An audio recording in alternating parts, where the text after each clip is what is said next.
ඔයාලත් එක්ක සාකච්ඡා කරන්න ඔයාලගේ පෙළ පොතේ පළවෙනි පාඩම තාත්වික සංඛ්‍යා. ඒතර තාත්වික සංඛ්‍යා ගත්තොත් එහෙම තාත්වික සංඛ්‍යා කියලා තියෙනවා. තව ඔයාලා උසස් පෙළ ගණිතාංශයෙන් එහෙම ගන්නන අතාත්වික සංඛ්‍යා කියලාත් ආයෙ අපි කතා කරනවා. කොහොම වුණත් දැන් අපි ගත්තොත් එහෙම සංඛ්‍යා විවිධ විදිහට අපිට මේ සංඛ්‍යා වර්ග කරන්න පුළුවන්. සංඛ්‍යා කුලක තියෙනවා. මෙන්න මේ සංඛ්‍යා කුලක මොනවද කියලා අඳුරගන්න එක තමයි අපි මෙතෙන්දි කරන්නේ. දැන් මෙතෙන්දී අපිට ගන්න පුළුවන් මේ වගේ නිකිල කියලා තියෙනවා. අපි දැන් ඉස්සරහදී සාකච්ඡා කරනවා. ඊළඟ නිකිල වලම තියෙන තවත් උපකුලකයක් තියෙනවා ධන නිකිල කියලා. ඒකටම කියනවා ප්‍රකෘති සංඛ්‍යා කියලා කියනවා. ප්‍රකෘති සංඛ්‍යා කියලා කියන natural numbers. ඒතකොට ඒ වගේම පරිමේය සංඛ්‍යා කියලා තියෙනවා. සංකේතය තියෙනවා මේ Q අකුර. දැන් නිකිල වලට නම් Z අකුරනේ. මෙතන පොඩි ඉරකුත් ඔහම තියෙනවා. හරි.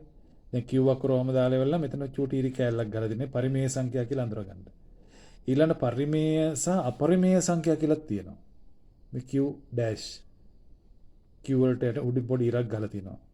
Q වලට අයත් නැති ඒ කියලා කියන්නේ පරිමේය වලට අයත් නැතිව අපරිමේය කියලා කියනවා. දැන් එන අපි බලමු මොනවද මේ තාත්වික සංඛ්‍යා කියන්නේ? මොනවද මේ නිකිල, ධන නිකිල, ප්‍රකෘති සංඛ්‍යා, පරිමේය සංඛ්‍යා, අපරිමේය සංඛ්‍යා කියන්නේ මොනවද කියලා අපි අඳුර ගන්න ඕනේ මේ පන්තියේදී. එහෙමනම් මේක ඊටාම වැදගත් පාඩමක් සංඛ්‍යා වර්ගීකරණය කරන එක. ඒකල අපිට මේ සංඛ්‍යා විශ්ලේෂණය කරන්න පුළුවන්. එතකොට මේක ඊටාමත්ම වැදගත් පාඩමක්. හරි ලේසි පාඩමක් ඔයාලට හරි පහසුවෙන් මේක ඉගෙන ගන්න පුළුවන්. දැන් අපි බලමු සංඛ්‍යා වර්ගීකරණය. මම මේ වගේ ඔයාලට මේ සංඛ්‍යා වර්ගීකරණය මම මෙතන කුලකයක් විදිහට නිරූපණය කරනවා. හරි. දැන් බලන්න මෙන්න මෙතන යටම තියෙන්නේ. මේ තමයි අපි දන්න මේ නම්බර්ස් 1 2 3 4 5 6 7 8 ඔය විදිහට පූර්ණ සංඛ්‍යාව වගේ. ධන පූර්ණ සංඛ්‍යානේ. මෙන්න මේ කුලකය. දැන් මේ කට්ටියට තමයි කියන්නේ මෙන්න මේක. මොකද්ද? ධන නිකිල. සංකේතය මොකද්ද? Z+ මේ වගේ. මේකට මේ තව නම මොකද්ද? natural numbers නැත්නම් ප්‍රකෘති සංඛ්‍යා මේ විදිහට කියනවා.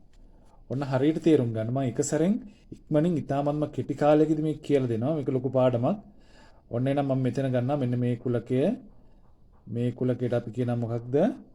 Z කියලා. Z මේ කුලකයට කියනවා මේ සංඛ්‍යා කුලකයට Z ධනනේ.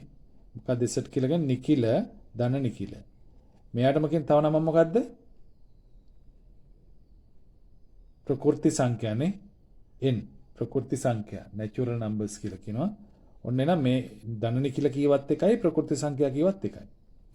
දැන් මොනවද ඒකේ තියෙන්නේ? ඔන්න මම පහලින් ලියන මොනවද? එහෙනම් ප්‍රකෘති සංඛ්‍යා කීවත් එකත් හරි. මේකම සමානයි. මම ගන්නම් ධනනි කියලා. මේ ඉර මේ පැත්තට දාන්න ඕනේ. මේව ධනනි කියලා ගන්නම්. එතකොට ඒකට අයිති වෙන්නේ මොනවද? අපේ සාමාන්‍ය ගණන් කරන 1 2 3 4 5 6 ඔන්නෝම ওই සංඛ්‍යා ටික. හරි. අපිට ඕන තරම් ඔයගේ පූර්ණ සංඛ්‍යා ධන පූර්ණ සංඛ්‍යා ලියන්න පුළුවන්. මේවා අයිති වෙන්නේ මොනවටද? මේවා අයිති වෙන්නේ නිකිල වලට. right. එමන ඊළඟට බලමු ඊළඟ රවුම. මෙන්න මෙතන. දැන් මේ රවුමට අයිති වෙන්නේ දැන් මෙතන කතා කරේ ධන නිකිලනේ. හරි. ඊළඟ මම ගන්නම් දැන් මෙතන මේ මීට අමතරව තියෙන මේ ඍණනේ. ඍණ 1 ඍණ 2 ඍණ 3 ඍණ 4 බිඳුව සංඛ්‍යා රේඛාවේනේ. ඔන්න ඔය ටික තියෙනවා. දැන් මේ මෙතන මේ ප්‍රධාන රවුම ගත්තොත් එහෙම මේ ප්‍රධාන රවුමේ මේ රවුම ඇතුලේ මේක් තියෙනවානේ. ඒ කියන්නේ 1 2 3 4 5ක් තියෙනවා. බිඳුව ඍණ 1 ඍණ 2 ඍණ 3 ඍණ 4 ඍණ 5 ඔයගේ අපිට තව ලියන්න පුළුවන් ඈ. ඔයගේ ඔය තියෙන ඒවායි ඔක්කොම. ඒ කියන්නේ ඍණ සංඛ්‍යා ටිකයි මෙතන ධන සංඛ්‍යා ටිකයි බිඳුවයි. ඔය ඔක්කොටම කියනවා මේ ඔක්කොටම කියනවා නිකිල කියලා. දැන් මේකට කියව මොකද්ද? ධන නිකිලනේ. ධන සංඛ්‍යා ටික විතරක් සංඛ්‍යා රේඛාව ගත්තොත් එimhe ධන නිකිල කියනවා. ඍණේවයි බිඳුවත් එක්ක ඍණ ධන ඔක්කොම ගත්තාම මේකට කියනවා නිකිල කියලා. අපි පොදුවේ කියනවා නිකිල කියලා. ඉස්සඩ් අකුර දැම්මා ඊට පස්සේ වෙන්න මෙම හරස් චූටි ඉරක් ගැවුවා. මේකට කියනවා නිකිල කියලා. මොනවද නිකිල එහෙනම්? හරි. බිඳුව 1 2 3 4 5 ආදී විදිහට ඊළඟට ඍණ 1 ඍණ 2 ඍණ 3 ඍණ 4 ඍණ 5 ඍණ 6 ඍණ 7 ඒ පැත්තටනේ. ඔන්න ඔය ටික තමයි නිකිල කියලා කියන්නේ. ওই වචනේ තමයි චුට්ටක් මතක තියාගන්න ඕනේ. හරි. එහෙනම් නිකිල වල උපකුලකයක් තමයි ධන නිකිල කියන්නේ නේ. ඔන්න මම එන නිකිල දානවා. නිකිල කියලා කියන්නේ මොනවද? ඕම් බලන්න බිඳුවත් අයිති වෙනවා. බිඳුවේ ඉඳලා දකුණු පැත්තට මොනවද? 1 2 3 4 ඕම සංඛ්‍යා රේඛාවේ පූර්ණ සංඛ්‍යා ටික. ওই පැත්තේ. මේ පැත්තෙන් ඍණ 1 ඍණ 2 ඍණ 3 ওই විදිහට මේ පැත්තෙන් නේ ඍණ පැත්තෙන්. ওই විදිහට. එතකොට මෙන්න මේ සංඛ්‍යා රේඛාවේ තියෙන මෙන්න මේ පූර්ණ සංඛ්‍යා ධන සහ ඍණ මේ සියලුම දේවල් අයි තියෙන මොනවටද? නිකිල වලට. ඔන්න එච්චර අමාරු නෑ නිකිල කියන්නේ එච්චරයි. ඊළඟට දැන් එනම් ඔන්න මේ කුලකේ අපි මේ වගේ රවුන්ඩ් දෙකක් සම්පූර්ණ කරලා තුන්වෙනි රවුම ඔන්න. ඕකෙදි මම මෙහෙම කරනවා. දැන් මේ වගේ 1 බෙදීම 2 5 බෙදීම 6 භාග සංඛ්‍යා. ඒ කියන්නේ මෙතන නිකිලයක් නේ. නිකිල දෙකක් ඔය විදිහට. මේ ඔය වගේ දැන් ඍණ වෙන්නත් පුළුවන් ඈ. ඍණ 3 බෙදීම 6. හරි. ඊළඟට ඍණ 17 බෙදීම 5. මෙන්න මේ වගේ දැන් සංඛ්‍යා රේඛාවේ ওই පූර්ණ සංඛ්‍යා දෙකක් අතර මේ වගේ භාග සංඛ්‍යා තියෙන්න පුළුවන් නේ. ධන පැත්තේ තියෙන්නත් පුළුවන් ඍණ පැත්තේ. මේ ඍණ පැත්තේ දාලා තියෙනනේ මම. ධන පැත්තෙත් ඕකම දැන් 17 බෙදීම 5 ධන පැත්තෙත් තියෙන්න පුළුවන් නේ. ඒතර මෙන්න මේ වගේ ඒවා. සමග මෙන්න මේ ඔක්කොම මේ රවුම ගත්තොත් එහෙම මේකේ මේ භාග සංඛ්‍යා ටික මම ඔන්න එළියෙන් දාලා තියෙනවා. ඊළඟ රවුම ඇතුලේ තියෙනවා මොනවද? ඍණ සංඛ්‍යා ටික බිඳුවත් එක්ක ඊළඟට තියෙනවා ධන සංඛ්‍යා ටික. එතකොට ධන සංඛ්‍යා, ඍණ සංඛ්‍යා, බිඳුව සහ භාග සංඛ්‍යා. දැන් මේ ඔක්කොම සියල්ලම ගත්තොත් එහෙම මේකට කියනවා මෙන්න මේ සංඛ්‍යා වලට කියන මොනවද? පරිමේය සංඛ්‍යා. කොහොමද ගන්නෙ? q දාලා ඔය විදිහට ඉරක් ගන්න. q. හරි. මේ කුලකයට නම් මොකද කියන්නේ? පරිමේය සංඛ්‍යා. එහෙනම් පරිමේය සංඛ්‍යා වලට මොනවද අයිති වෙන්නේ? මේ සියලුම භාග සංඛ්‍යානේ. උඩත් නිකිලයක් තියෙනවා යටත් නිකිලයක් තියෙනවා. හරි. හැබැයි මෙතන එකක් තියෙනවා බිඳුව වෙන්න බෑ අරනේ. බිඳුව නොත අනිර්ණීයයිනේ. බිඳුව නොවන ඕනම නිකිලයක් තියෙන්න පුළුවන්. මේ පැත්තේ මම ගන්නම් A කියලා ඕනම නිකිලයක් තියෙන්න පුළුවන්. B කියලා ඕනම නිකිලයක් තියෙන්න පුළුවන්. නිකිල කියන්නේ මොනවද? මේ රවුමේ තියෙනවා. මේ තියෙන්නේ. මේ ටිකනේ. මෙන්න මේ ටික තමයි නිකිල කියලා කියන්නේ. එතකොට මේ ඕන නිකිලයක් තියෙන්න පුළුවන්. හැබැයි B වල B සමානයි මෙතන වෙන්න බෑ. B අසමානයි බිඳුවනේ. B අසමානයි බිඳුව වෙන්න බෑ. අනිත් ඔක්කොම ඒවා තියෙන්න පුළුවන්. මේ AB වලට ඕනේ නිකිලයක් දාන්න පුළුවන්. මේ ඇතුලේ තියෙන ඕන එකක් දාන්න පුළුවන්. ඒ වලට බිඳුව දාන්නත් පුළුවන්. හැබැයි මේකට අපිට දාන්න බෑ. B වලට බිඳුව දාන්න බෑනේ. නැත්නම් හරයට බිඳුවක් දාන්න බෑ. ඒතර අනිර්ණීය වෙනවනේ. අනන්තයට ආසන්න වෙනවනේ. එහෙනම් ඒකත් දාන්න බෑ. එහෙම නැත්නම් ඕන එකක් දාන්න පුළුවන්. ඒතකොට ඒ ඔක්කොටම කියන මොනවද? මේ ඔක්කොටම කියනවා නිකිල කියලා. මෙන්න මේ වගේ භාග සංඛ්‍යා සහ පූර්ණ සංඛ්‍යා සියල්ල ඇතුළත් කුලකයට කියනවා. අපි කියනවා මොකද්ද? පරිමේය සංඛ්‍යා කුලකය කියලා. මේ සම්පූර්ණ රවුම ගත්තොත් පරිමේය සංඛ්‍යා. එහෙනම් පරිමේය සංඛ්‍යාවල උපකුලකයක් තමයි මොකද්ද? නිකිල. ඉස්සර දකුරෙන් තියෙන එකනේ. හරි. නිකිල වලත් උපකුලකයක් තමයි මොකක්ද? මේ චූටි රවුම තියෙන ඇතුලේ තියෙන ධන නිකිල. හරි. එහෙනම් ඊට පස්සේ බලමු දැන් අපි පරිමේය සංඛ්‍යා ඒ කියලා කියන්නේ සංඛ්‍යා රේඛාවේ මේ බිඳුව සහ එක අතර තව භාග සංඛ්‍යා තියෙන පුළුවන්. 1 2 අතරනේ. එකමාර එකයි නැත්නම් 3 බෙදීම දෙකනේ. මෙතන දෙකමාර නැත්නම් නේද? 2.5 කියන එක නේ 2 භාගේ දෙවරක් 2 4 1 5 බෙදීම දෙක කියන එක. අන්න ඒ වගේ මේ ඕන තරම් තියෙන්න පුළුවන්. මේ අතර ඕන භාග සංඛ්‍යා සියල්ලම ඔන්න තියෙනවා මෙතන. එහෙනම් මේ සියලුම සංඛ්‍යා රේඛාවේ තියෙන ඒ සංඛ්‍යා වලට අපි කියන මොනවද? පරිමේය සංඛ්‍යා. ඒතර තවත් සංඛ්‍යා රේඛාවේ තියෙන සංඛ්‍යා තියෙනවා. හැබැයි අපිට ඒක නිශ්චිතවම හරියට මෙන්න මෙතන කියලා පෙන්වන්න බැරි ඒවා. උදාහරණයක් විදිහට ගත්තොත් එහෙනම් මූල 2. දැන් ඔයාලා මූල දෙක බෙදලා බලන්න බෙදාන දීර්ඝ බෙදීම් පාවිච්චි කරලා බෙදාන යන්න මූල දෙක ඉවර වෙන්නේ නැහැ. දිගට ඒක තියෙනවා. මූල දෙක අපිට පෙන්වන්න බෑ. ඒ කියන්නේ 1.4යි ඔහොම කියලා විශාල විදියට ඒ මූල දෙක කියන එක දිගට යනවා. එතකොට අපිට ඒ වගේ ඒවා පෙන්වන්න බෑ. හරි? දශම ස්ථාන 50ක් 60ක් විතර ගත්තත් ඒත් තව බෙදලා ඉවර කරන්න බෑ. කිසිම රටාවක් නැහැ. අන්න ඒ වගේ තියෙන සංඛ්‍යා තමයි මූල 2, මූල 3, මූල 5. හරි? එතකොට ඔය වගේ දැන් අපිට ඕන එකක් ගන්න පුළුවන් මේ වගේ මූල අපි ගමු 2යි මූල 5 ඔය වගේ වෙන්න පුළුවන්. මෙන්න මේ වගේ සංඛ්‍යා ඕන එකක්. ඊට පස්සේ අපි අර පරිමිතිය හොයද්දීම ගන්න 2πr වල 5 කියන එක. මේකත් ඇත්තටම ওই 5 කියන්නේ 7/22 නෙවෙයි 7/22 කියන්නේ ආසන්න අගයක්. මේකෙන් නියම අගය ගත්තොත් එහෙම ඒකත් මෙන්න මේ වගේ සුළු කරලා ඉවරක් කරන්න බෑ. බෙදාන කියන දශම ස්ථාන 100ක් ගත්තත් කිසිම නිශ්චිත රටාවක් එන්නේ නැහැ. ඔය වගේ සුළු කරගෙන යන්න පුළුවන්. ඒතර මෙන්න මේ වගේ සංඛ්‍යා වලට කියනවා අපරිමේය සංඛ්‍යා කියලා. ඒ කියන්නේ අපරිමේය සංඛ්‍යා කියලා කියන්නේ පරිමේය නොවන. ඒ කියලා කියන්නේ මේ Qට තමයි මෙන්න මේ ටික අයිති වෙන්නේ. මේ සංඛ්‍යා ටික ඔක්කොම Qට අයිති වෙනවා. Qට අයත් නැතිව තමයි අපරිමේය කියලා කියන්නේ න ะ. අපරිමේය සංඛ්‍යා කියලා කියන්නේ Q වල වගේ සංකේත දාන අනුපූරකී කියලා Qට අයත් නොවන. ඒතර අපරිමේය කියලා කියනොත් මෙහෙ නෑ. අපරිමේය කියන්නේ එළිය තියෙනවා. Qට අයත් නෑනේ. ඒතර Qට අයත් නොවන සංඛ්‍යා ටික තමයි මේ විදිහට අපි මෙතන ওই විදිහට පෙන්නන්නේ. මේ එළියෙන් තියෙනවා. මේ රවුන්ඩ් තුනටම අයිති නැතිව තමයි අපරිමේය සංඛ්‍යා. එහෙනම් දැන් අපි ගමුකෝ පරිමේය සංඛ්‍යා කියන්නේ මොනවද කියලා. දැන් අපි ගත්තා මේවා මොනවද නිකිලනේ. මේ ධන නිකිලය ඊළඟ නිකිල ඕන ඍණ නිකිල ගන්නත් පුළුවන් ඈ. ඉසඩ් ඍණ කියලා ගන්න පුළුවන් මේ වගේ ඉසඩ් ඍණ කියලා ගන්න පුළුවන් මේ විදිහට. දැන් මම ගන්න මෙතන අතරින් ගන්නකො.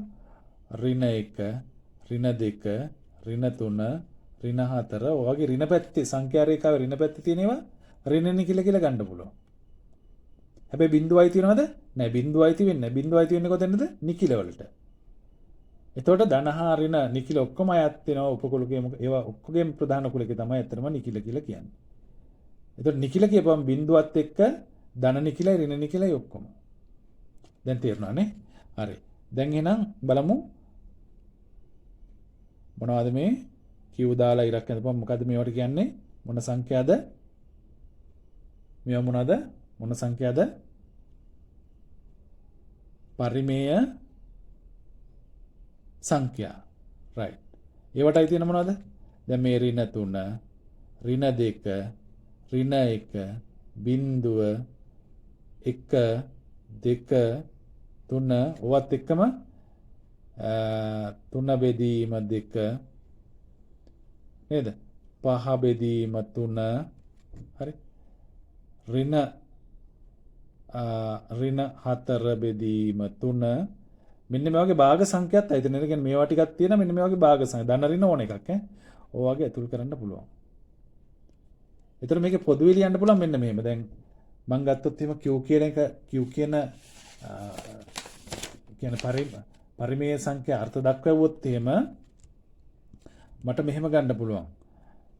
Q කියලා කියන්නේ සමානයි ඕනෑම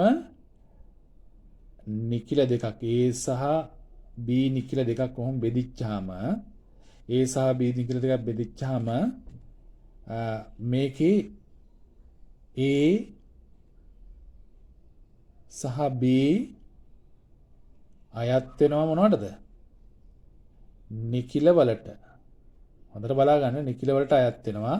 හැබැයි B අසමානයි මොකේද? බිඳුවට. ඔන්න ඔය අවශ්‍යතාවය තෘප්ත කරන ඕනෑම සංඛ්‍යා දෙකක් A සහ B වලට දාන්න පුළුවන්. ඕනෑම මොනවද?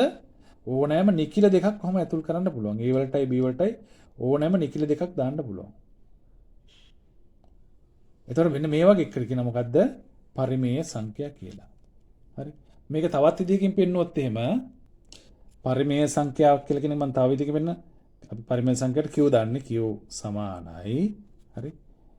ඔන්න මේකේ අවයව තියෙන විදිහේ A සහ B A බෙදීම B වගේ ඕනෙම භාග සංඛ්‍යාවක් වෙන්න පුළුවන්.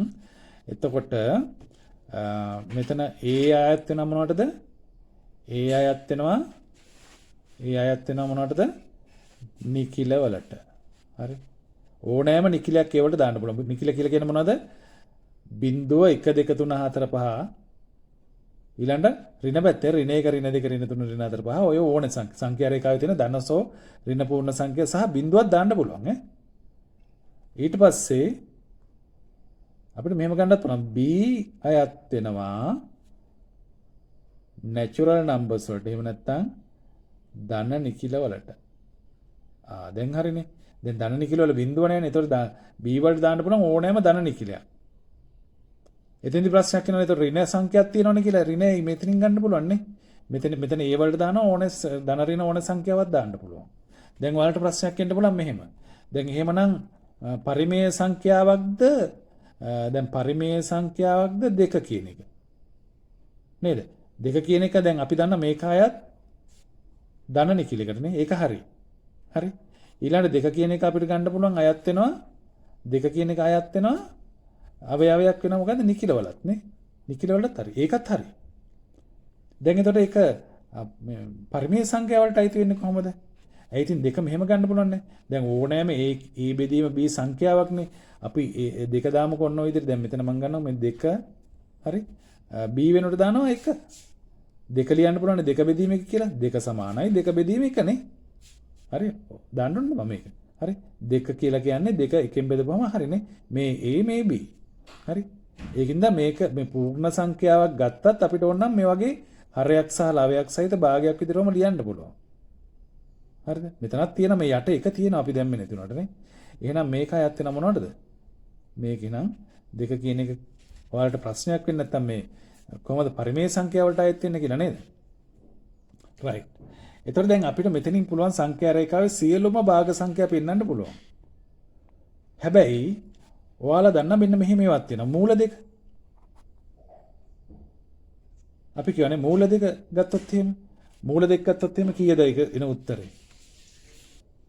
දැන් මේක 1.0 මේ ඉවරක් නැහැ. 1.4යි 1යි ඔයාලා කැලලකින් ඕනනම් මේක අරගෙන ගන්න පුළුවන් වර්ගමූලය අරගෙන චෙක් කරලා බලන්න නැත්නම් දීර්ඝ බෙදීම ක්‍රමයට ගන්න පුළුවන් 1.4යි 1යි 4යි 2යි 1යි 3යි 5යි 6යි මම මේ සුළු කරලා අරගත් එකක් කියන්නේ මේක මැජික් කියන්නේ 2යි 3යි ඔන්න ඔය විදිහට මේක කිසි රටාවක් නැතුව ඔයාලා බෙදාන යන්න ඒත් ඔය වගේ කිසිම රටාවක් නැති වෙනවා. ඒ කියලා කියන්නේ ඉවරක් නැහැ අපරිමේයයි. ඒතර වෙන්න මේක තමයි අපරිමේය සංඛ්‍යානේ. ඒතර අපරිමේය සංඛ්‍යා කුලක ගත්තොත් එහෙම මොනවද එන්නේ? අපරිමේය සංඛ්‍යා කුලක ගත්තොත් එහෙම අපරිමේය සංඛ්‍යා වලට එන්නේ මොකද්ද? අර පරිමේය නොවන සියලු දේවල් නේ. ඒ කියන්නේ පරිමේය සංඛ්‍යා කුලකේ මෙහෙම දාලා නැති මේ පරිමේය සංඛ්‍යා කුලක නැති මෙන්න මේ වගේ බෙදලා ඉවරක් කරන්න බැරි මෙන්න මේ වගේ ඒවා ගත්තොත් එහෙම ඒවා අපරිමේය සංඛ්‍යා. දැන් උදාහරණ විදිහට අපිට ගන්න පුළුවන් මූල 2 මූල 3 මූල 4 ගන්න පුළුවන්ද? මූල 4 ගන්න පුළුවන්ද? බෑ ඊයේ. මූල 4 කියලා කියන්නේ දෙකේ වර්ගයේ වර්ගමූලනේ. ඒ කියලා කියන්නේ 2. මේ මූල 4 පූර්ණ සංඛ්‍යාවක්. එහෙනම් මේක ගන්න බැරි එකයි ඈ. මේක මෙතෙන්ට අයිති වෙනවද? නෑ. ඇයි? මූල 4 කියලා කියන්නේ ආයසර 2 නේ. 2 කියන එක සංඛ්‍යා රේඛාව අපිට පැහැදිලිව පෙන්වන්න පුළුවන්. මේවා සංඛ්‍යා රේඛාවේ තියෙනවා හැබැයි පෙන්වන්න බෑ. මොකද මේක බෙදලා ඉවරක් වෙන්නේ නැහැ. නිශ්චිතව තැනක පෙන්වන්න බෑ. අවසානයක් නැහැ. හරි? එතකොට ඒවක් ගන්න පුළුවන් මූල 5. තව ඔයගේ මේ වගේ ඍණ මූල 5 ඍණ සංඛ්‍යා ගන්නත් පුළුවන්. ධන මූල 5 ඍණ මූල 5 හරි. එතකොට ওই විදිහට ගන්න පුළුවන් අපිට අවශ්‍ය තරමක් ඔයගේ සංඛ්‍යා ගන්න පුළුවන්. මූල 23 හරි. මූල 20 හරි. මෙන්න මේ වගේ දැන් මේ හැම එකම පූර්ණ කොට සයින් කරලා දැන් මූල 20 කියලා කියන්නේ මෙතන මම ඉස්සරහදී කතා කරන්න මූල 20 කියලා ගත්තොත් මේ ඉතින්දී අපිට මෙතනින්වත් පූර්ණ කොටසක් අයින් කරන්න පුළුවන්. මොකද 5 4 20යිනේ. 4 කියන එකේ වර්ගමූලය ගත්තොත් 2යිනේ. එහෙනම් 2යි මූල 5 මේක සමානයි 2යි මූල 5. හරි. ඔයාලා වුණා try කරලා බලන්න. ඒතර මේකත් ගන්න පුළුවන්. මොකද මේ මූල 5 මේක ඉවරක් නැහැ බෙදලා. ඒතර මෙන්න මේ වගේ සංඛ්‍යා වලට කියන මොනවද? අපරිමේය සංඛ්‍යා කියලා. මේ මූල අඩංගු සංඛ්‍යා විශේෂයෙන් මූල. මේ වගේ තියෙන ඝන මූලය හරි 4 වෙනි මූලය ඔය වගේ දාන්නත් පුළුවන්. තව ඉස්සරහට කතා කරන්න පුළුවන්. එහෙනම් දැන් ඔයාලට පැහැදිලි ඇති මොනවද මේ සංඛ්‍යා කියලා සංඛ්‍යා රටාවේ. එතකොට පරිමේය සංඛ්‍යා සහ අපරිමේය සංඛ්‍යා කියනවා. එතකොට රියල් නම්බර්ස් කියලා කියන්නේ තාත්වික සංඛ්‍යා කියලා කියන්නේ. හරි. මෙන්න මේ පරිමේය සංඛ්‍යායි. හරි. අපරිමේය සංඛ්‍යායි. මේ ඔක්කොටම තමයි තාත්වික සංඛ්‍යා කියලා කියන්නේ. දැන් පරිමේය සංඛ්‍යා ගත්තොත් එහෙනම් පරිමේය සංඛ්‍යාවල මොනවද තියෙන්නේ? පරිමේය සංඛ්‍යාවල ඇත්තටම තියෙනවා මොනවද? නේද? නිකිල තියෙනවා නේ. නිකිල තියෙනවා, ධන නිකිල තියෙනවා. ඍණ නිකිල තියෙනවා. නිකිල තියෙනවා. ඊළඟ මේ ධන නිකිල වලටම කියන නැචරල් නම්බර්ස් කියලා නේ. හරි. ප්‍රකෘති සංඛ්‍යා මේ ඔක්කොම මේකේ තියෙනවා අඩංගු වෙනවා. මේකට අයිති වෙන අපි ඒවා කතා කරා දැන්. හරි. එතකොට ඒ තියෙන සියලු දේවලුයි හරි පරිමේය නොවන සංඛ්‍යා ටිකයි ඔක්කොගේම එකතුව තමයි රියල් නම්බර්ස් තාත්වික සංඛ්‍යා කියලා කියන්නේ. එහෙනම් දැන් සංඛ්‍යා විශ්ලේෂණය ගැන ඔයාලට අදහසක් තියෙනවා. අපි ඉදිරියේදී බලමු ඊළඟට මේ සංඛ්‍යාවල ඊට පස්සේ අපි තව ඊළඟ කොටසෙන් අපි සාකච්ඡා කරනවා කරණි සහ අකිල කරණි කියන කොටස් ටික ඔයාලත් එක්ක සාකච්ඡා කරන මේකේ ඊළඟ වීඩියෝ ඉදිරියේදී ඉක්මනින්ම නිකුත් කරනවා. එහෙමනම් අදට ඔයාලගෙන් සමු ගන්නවා. ඔයාලා හැමෝටම සුබ දවසක්.